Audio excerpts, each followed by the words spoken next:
Learn physics with a clear concept চ্যানেলের পক্ষ থেকে প্রথমেই সকলকে স্বাগত জানাই। First I like to convey my sincere thanks on behalf of my channel learn physics with a clear concept.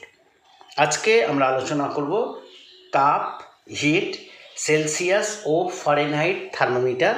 এটা সপ্তম শ্রেণীর জন্যে। তার আজকের আলোচ্য বিষয় হবে সপ্তম শ্রেণীর তাপ, সেলসিয়াস ও ফারেনহাইট থার্মোমিটার। প্রথমে আসবো তাপ কাকে বলে। What is heat? তাপ এক প্রকার শক্তি যা গ্রহণে বস্তু উত্তপ্ত হয় এবং বর্জনে শীতল হয়। তাহলে তাপ এক প্রকার শক্তি যেটা গ্রহণ করলে বস্তু উত্তপ্ত হয়ে ওঠে এবং যা বর্জন করলে বস্তু শীতল হয় বা বস্তুটি ঠান্ডা হয়ে যায়। তাপ শক্তি কেন? তাপকে কেন শক্তি বলা হবে? তাপের কার্য করার সামর্থ্য আছে, তাই তাপ এক প্রকার শক্তি। আমরা জানি কোনো বস্তুর কার্য করার সামর্থ্যকেই শক্তি বলে। তাহলে তাপের কার্য করার সামর্থ্য আছে, তাই তাপ এক প্রকার শক্তি। আবার তাপ শক্তি অন্য শক্তিতে রূপান্তরিত হতে পারে বা অন্য শক্তি থেকেও তাপ শক্তি পাওয়া যায়। তাপ শক্তি অন্য শক্তিতে রূপান্তরিত হতে পারে। আমরা স্টিম ইঞ্জিনের কথা যদি বলি, এখানে তাপ শক্তি প্রয়োগ করে স্টিম তৈরি করা হয়, সেই স্টিমের সাহায্যে ইঞ্জিন চালানো হয়। তাহলে এখানে তাপ শক্তি যান্ত্রিক শক্তিতে রূপান্তরিত হলো। আবার যান্ত্রিক শক্তি থেকেও আমরা তাপ শক্তি পেতে পারি। আমরা হাতে হাত ঘষলে আমাদের হাতটা গরম হয়, তাহলে এখানে যান্ত্রিক শক্তি তাপ শক্তিতে রূপান্তরিত হলো। তাপ যেহেতু অন্য শক্তিতে রূপান্তরিত হতে পারে বা অন্য শক্তি থেকেও তাপ শক্তি পাওয়া যায়, তাই তাপকে আমরা শক্তি বলবো। বস্তুর উপর তাপ প্রয়োগের ফল। এখন দেখা হবে বস্তুর উপর তাপ প্রয়োগ করলে তার কি ফল হয়, কি এফেক্ট হয়। 1 নম্বর, উষ্ণতার পরিবর্তন। বস্তুতে তাপ প্রয়োগ করলে উষ্ণতার পরিবর্তন হয়। এখন আমরা যদি কোনো বস্তুতে তাপ দিই, তাহলে বস্তুটির উষ্ণতা বৃদ্ধি পাবে।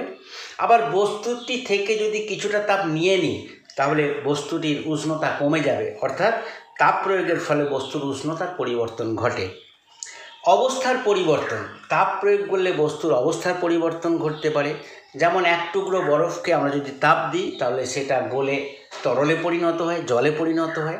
আরও যদি তাপ দিই, তাহলে এই জলটা আবার গ্যাসীয় পদার্থে বাষ্পে পরিণত হয়। অনুরূপভাবে আমরা যদি বাষ্প থেকে কিছুটা তাপ নিয়ে নিই, তাহলে সেটা আবার জলে পরিণত হবে। আবার জল থেকে যদি কিছুটা তাপ নিয়ে নিই, তাহলে সেটা আবার কঠিন বরফে পরিণত হবে।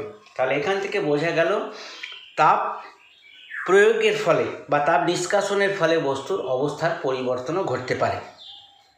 আয়তনের পরিবর্তন। তাপ প্রয়োগ করলে বস্তুর আয়তনের পরিবর্তন ঘটে। ধরা যাক কোনো একটি ধাতব খণ্ড নেওয়া হলো, কোনো একটি ধাতব বস্তু নেওয়া হলো। ওই ধাতব বস্তুটাকে গরম করলে তার আয়তনে বাড়ে, আবার ওই বস্তুটাকে ঠান্ডা করলে তার আয়তন কমে যায়। তাহলে বোঝা গেল তাপ প্রয়োগের ফলে বস্তুর আয়তনের পরিবর্তন ঘটতে পারে। রাসায়নিক পরিবর্তন। তাপ প্রয়োগের ফলে রাসায়নিক পরিবর্তন ঘটতে পারে। যেমন পরীক্ষাগারে আমরা অক্সিজেন গ্যাস তৈরি করি। পটাশিয়াম ক্লোরেট KClO3কে গরম করে আমরা অক্সিজেন উৎপন্ন করি। তাহলে এক্ষেত্রে আমরা যখন তাপ প্রয়োগ করি, তখন পটাশিয়াম ক্লোরেটের রাসায়নিক পরিবর্তন ঘটে এবং অক্সিজেন গ্যাস প্রস্তুত হয়। বৈদ্যুতিক ও চুম্বক ধর্মের পরিবর্তন। তাপ প্রয়োগের ফলে বৈদ্যুতিক ও চুম্বক ধর্মেরও পরিবর্তন ঘটতে পারে। যেমন কোনো পরিবাহী তারকে যদি উত্তপ্ত করা হয়, তাহলে তার রোধ বেড়ে যায় এবং তার মধ্য দিয়ে প্রবাহ মাত্রা কম হয়ে যায়। আবার চুম্বক ধর্মেরও পরিবর্তন ঘটে। কোনো চুম্বককে যদি গরম করা হয়, চুম্বককে গরম করলে তার চুম্বকত্ব নষ্ট হয়ে যায়। তাহলে বোঝা গেল তাপ প্রয়োগে বৈদ্যুতিক ও চুম্বক ধর্মের পরিবর্তন ঘটতে পারে। দহন। তাপ প্রয়োগ করলে কোনো বস্তু দহন ঘটতে পারে। কোনো কাঠকে যদি আমরা তাপ দিতে থাকি, এক সময় সেটা দহন হবে। আলোর উৎপত্তি। তাপ প্রয়োগের ফলে আলোর উৎপত্তি হতে পারে।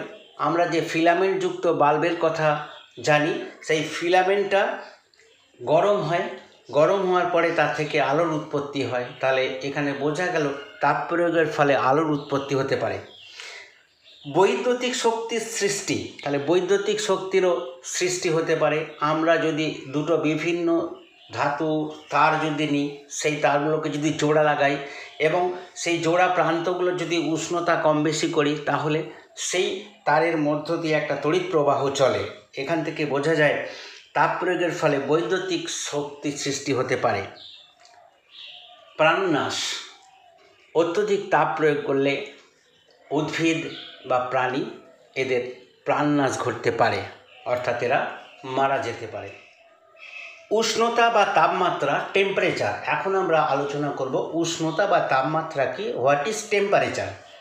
কোনো বস্তুর উষ্ণতা বা তাপমাত্রা হলো এমন এক তাপীয় অবস্থা যা থেকে বোঝা যায় ওই বস্তুটি অন্য কোনো বস্তুকে তাপ দেবে না অন্য কোনো বস্তু থেকে তাপ নেবে। তাহলে উষ্ণতা হলো কোনো বস্তুর এমন এক তাপীয় অবস্থা যার থেকে বোঝা যাবে ওই বস্তুটা অন্য কোনো বস্তুকে তাপ দেবে না অন্য কোনো বস্তু থেকে তাপ নেবে। কোনো বস্তুকে তাপ দিলে বস্তুটির উষ্ণতা বাড়ে এবং বস্তু থেকে তাপ নিলে তার উষ্ণতা কমে। এটা আমরা জানি, বস্তুতে তাপ প্রয়োগ করলে তার উষ্ণতা বাড়ে, আর বস্তু থেকে যদি তাপ আমরা নিষ্কাশন করি তাহলে তার উষ্ণতা কমে যায়। অর্থাৎ তাপ হলো কারণ এবং উষ্ণতা হলো তার ফল।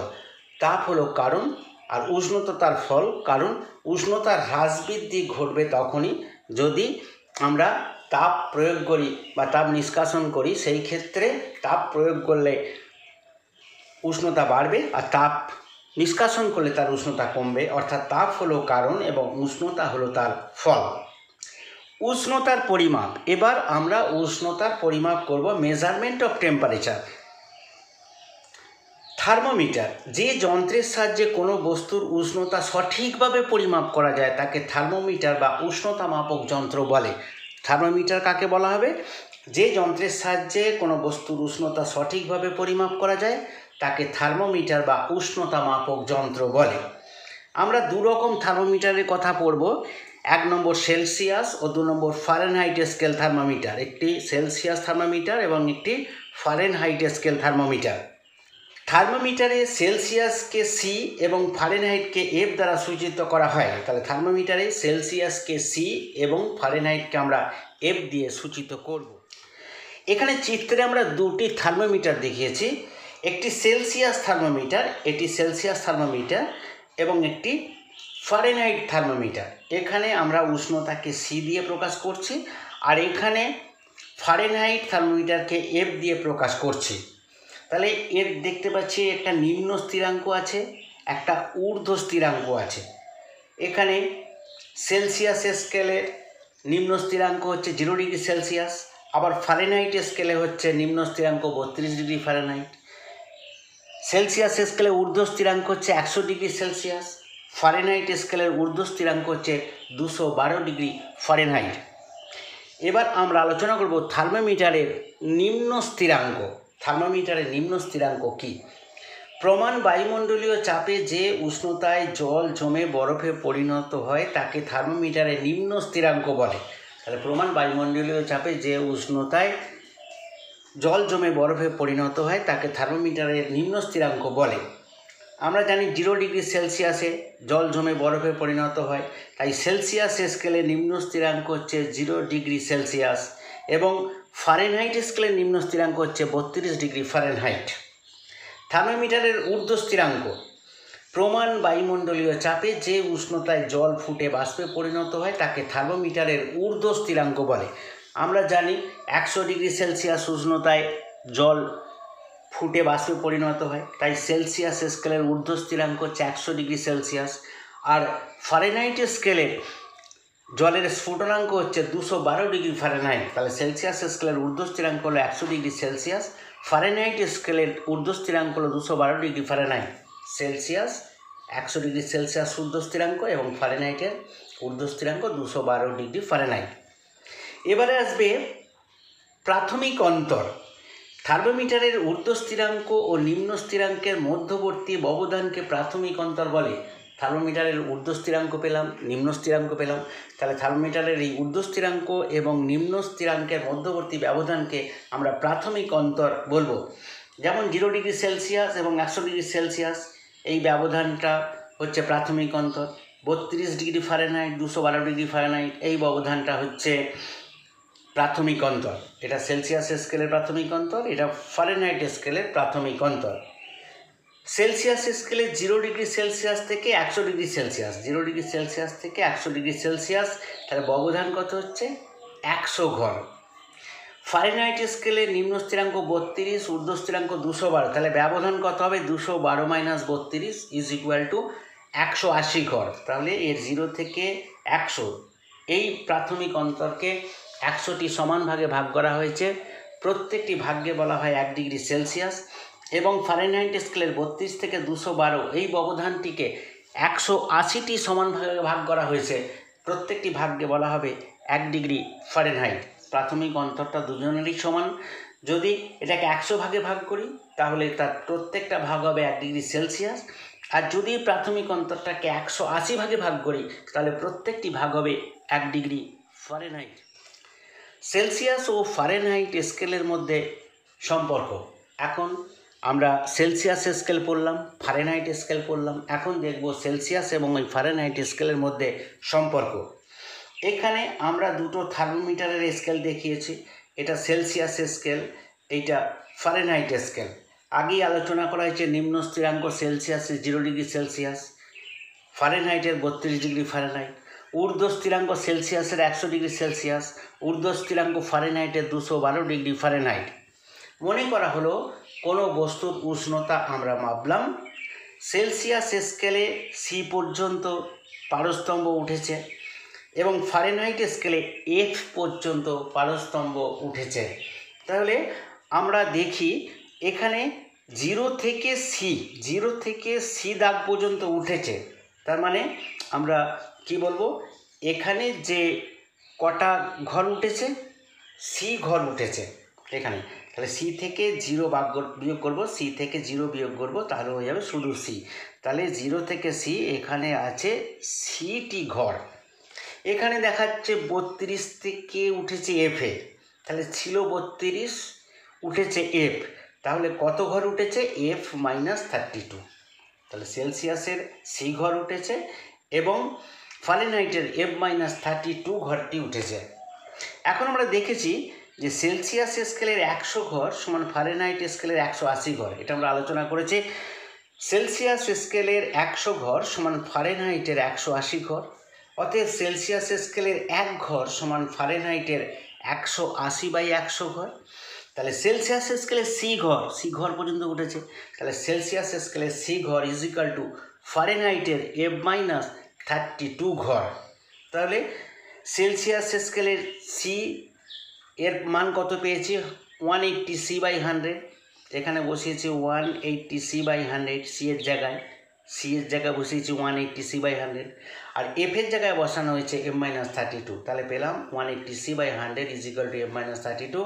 এটা কাটলে 9/5c is equal two F minus 32 বা c/5 is equal to F minus 32/9। c/5 is equal two F minus 32/9।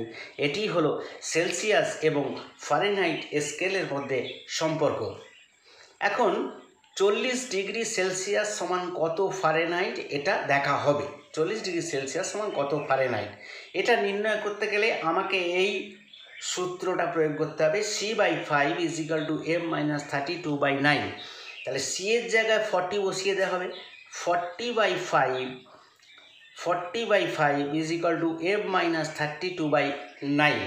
এবার আমরা কি পেলাম? 5 40, তাহলে 8 হয়ে গেল, 5 দিয়ে ভাগ করলে 5 × 40 is equal to F minus 32/9 বা F minus 32 is equal to 8 × 9 72, F minus 32 is equal to 72 বা F is equal to 72 plus 32, minus 32 এদিকে গিয়ে প্লাস 32 হয়ে গেছে। F is equal two 72 plus 32 is equal two 104। তাহলে আমরা পেলাম 40 degree Celsius is equal to 104 degree Fahrenheit. 40 degree Celsius is equal two 104 degree Fahrenheit. এরকমই যে কোনো উষ্ণতা নিলে, সেলসিয়াসে নিলে ফারেনহাইটে কত হবে পাওয়া যেতে পারে, ফারেনহাইটে কোনো উষ্ণতা নিলে সেটাকে সেলসিয়াসে কত হবে সেটা পাওয়া যেতে পারে। আজকে এই পর্যন্তই। আমার ক্লাসটা শোনার জন্য সকলকে ধন্যবাদ। ক্লাসটা ভালো লাগলে অবশ্যই একটা লাইক দেবে, বন্ধুদের সাথে শেয়ার করবে এবং চ্যানেলটাকে অবশ্যই সাবস্ক্রাইব করবে। অবশেষে আরও একবার সকলকে ধন্যবাদ জানিয়ে আজকের ক্লাসটা আমি শেষ করছি। নমস্কার।